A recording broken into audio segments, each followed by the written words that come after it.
Bonjour, je vais vous présenter aujourd'hui la technique de préparation de la pâte à choux. Donc pour cela, il nous faut de l'eau, du beurre, de la farine, des œufs et du sel. Vous retrouverez les ingrédients sur la fiche technique qui se trouve sur le site meilleurduchef.com. Cependant, je voudrais faire une précision sur les ingrédients. S'il existe un système très facile pour retenir les proportions, où que vous soyez, pas besoin de livre de cuisine, pas besoin d'internet, pas besoin de calculatrice, quoi que ce soit. Vous partez sur la base de 1, 4, 8, 16. Alors 1 pour 1 litre d'eau, 4 pour 400 g de beurre, 8 pour 800 g de farine et 16 pour 16 œufs. Donc 400, 800 c'est le double et 16. C'est pas difficile à retenir et vous pouvez connaître les proportions à n'importe quel moment. Donc ici, nous partons sur une base d'un quart de litre d'eau. Donc je divise les proportions par 4. Donc un quart de litre d'eau ou 250 g, 100 g de beurre, 200 g de farine, 4 œufs et du sel. Ne pas oublier le sel, sinon votre pâte sera fade. Je mets environ 5 g pour ces quantités-là. Donc je commence par prendre l'eau, je vais les placer dans une casserole, j'y ajoute le beurre. Donc le beurre qui soit froid ou pommade, c'est pas important. Et je fais chauffer. Donc je vais porter l'eau à ébullition. Il faut que le beurre fonde entièrement. J'incorpore également le sel pour qu'il fonde dans l'eau, comme ceci.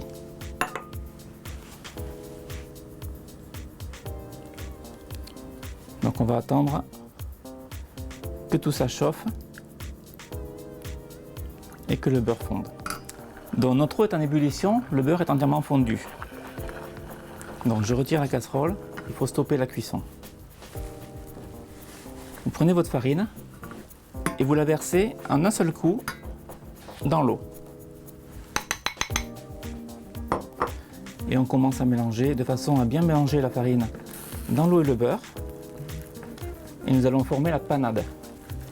Alors la panade, c'est la base de la pâte à choux.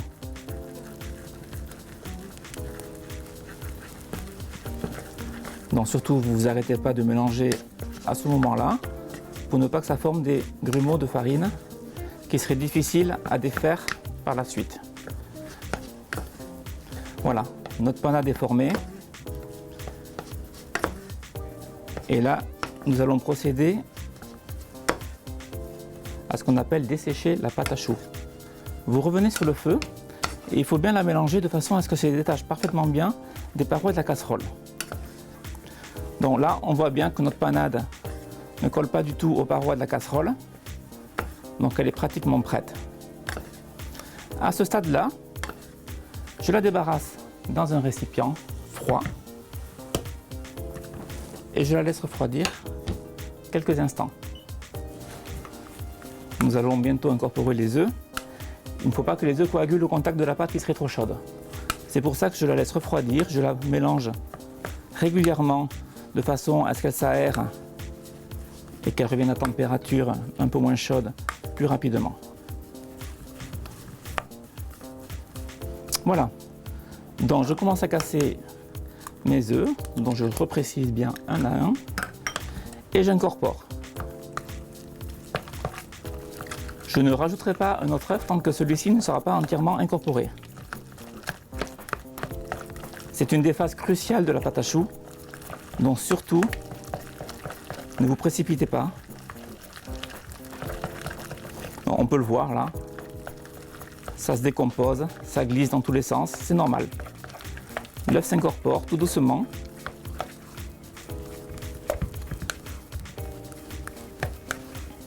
Voilà, donc on rajoute le second œuf.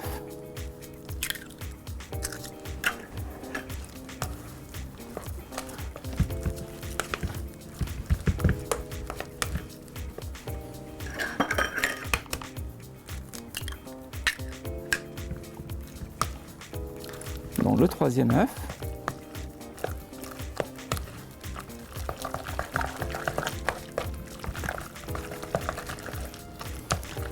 J'en profite pour vous préciser que la pâte à choux, une fois réalisée, ne peut pas attendre éternellement d'être utilisée puis cuite.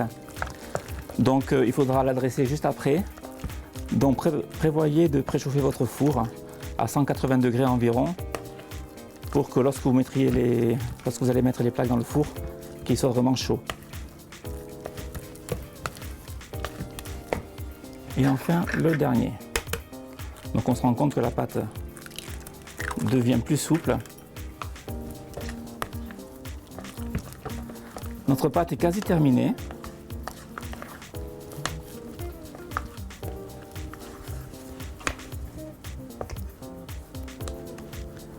Et on dit que pour vérifier que la pâte est prête, il faut tremper la spatule et il faut qu'elle fasse le bec d'oiseau. C'est ce qu'on appelle le bec d'oiseau. Elle a la consistance idéale. Donc maintenant le dressage. Pour cela j'utilise une poche à douille munie d'une douille unie. Diamètre environ entre 15 et 18. Ça c'est pour faire des choux ou des éclairs. Alors cette pâte vous permet de faire des choux, des éclairs, des religieuses, également des pommes dauphines en y incorporant de la purée de pommes de terre et en les faisant frire. On peut faire des gnocchis à la parisienne, toute une multitude de recettes. Donc je remplis ma poche à douille de la pâte à choux.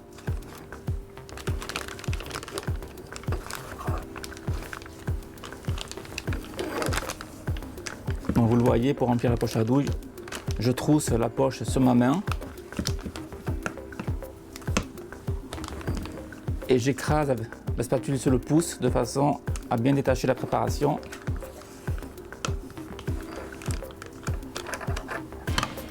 Voici. Ensuite, je remonte les côtés de la poche à douille, je fronce le haut et je tourne de façon à faire descendre la préparation vers la douille. Ici, j'enroule le haut de ma poche à douille sur le pouce, de façon à bien caler la poche dans ma main. Et là, je suis prêt pour dresser mes choux. Donc pour faire des choux à la crème, on fait des choux ronds. Donc on peut en faire des petits, des moyens, des gros, c'est au choix. Pour les profiteroles, on fera des petits. Pour des gros choux à la crème, on les fera plus gros. Donc je presse avec ma main droite sur la poche et je forme des boules. Et pour arrêter le cordon de pâte, je donne un mouvement circulaire très rapide qui va me couper la pâte.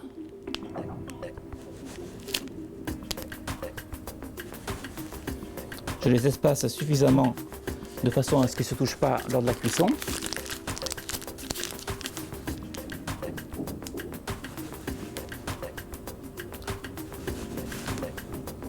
Et je les place en quinconce sur la plaque.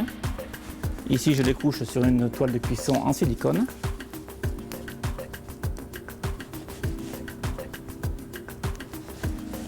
Si on veut maintenant des choux plus gros, c'est pareil, sauf qu'on fait bien sûr des choux plus gros.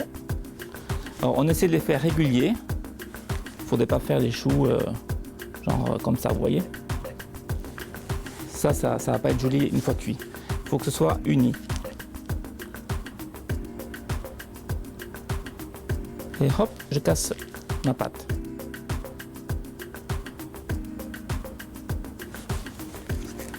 Autre possibilité.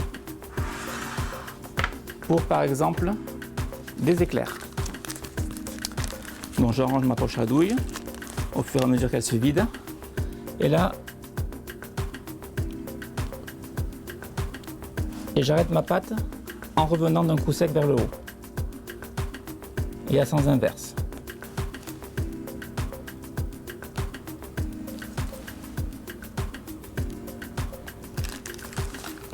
Et enfin, avant de procéder à la cuisson, la dorure. Alors, la dorure, c'est un jaune d'œuf avec de l'eau, juste un petit peu d'eau, que je fouette avec donc une fourchette, de façon à le diluer un petit peu, sinon il serait trop visqueux, le jaune d'œuf seul, et que j'applique délicatement au pinceau. Alors attention à ne pas faire de coulure, donc le pinceau, une fois trempé, bien l'égoutter, et juste tapoter sur le chou. Si je faisais une coulure qui irait sur la plaque en silicone, lors de la cuisson, le jaune d'œuf va coaguler et va empêcher la pâte de bien se développer.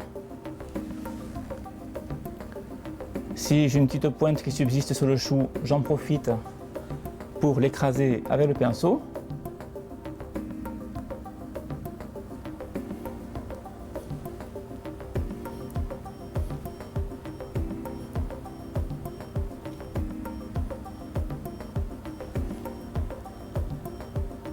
Et voilà, nos choux sont dressés. Maintenant, nous allons les mettre à four chaud, donc 180 degrés, pendant 20-25 minutes. Surtout, ne pas ouvrir le four pendant la cuisson. Et une fois qu'ils seront cuits, vous pouvez baisser le four à 150 degrés et les laisser 10 minutes de plus de façon à ce qu'ils sèchent. Il y a toujours un risque que si vous les sortez trop tôt du four, qu'ils retombent. Donc on se retrouve juste après la cuisson. La cuisson de nos choux vient de se terminer. Voici le résultat obtenu. Donc nos petits choux sont ronds, formés, bien légers. Avec ceci, vous pourrez faire des profiteroles, par exemple. Nos choux un peu plus gros. Toujours pareil, ils sont très légers. Regardez l'exemple du chou mal dressé, ce qu'il aura donné. Ça peut arriver aussi sur des choux bien dressés comme celui-ci. La pâte à choux a tendance à pousser un petit peu dans tous les sens.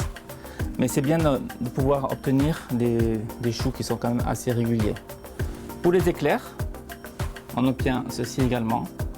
C'est très léger, ça sonne creux.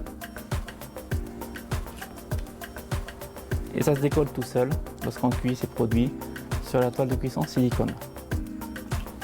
Avec un gros chou, un petit chou, vous pouvez faire une religieuse. Il suffit de les garnir de crème pâtissière au chocolat, au café, de les coller entre eux, un petit glaçage au fondant et vous avez un succulent dessert. Voilà, j'espère que ma recette de pâte à choux vous aura plu et que vous reviendrez très vite voir des nouvelles techniques.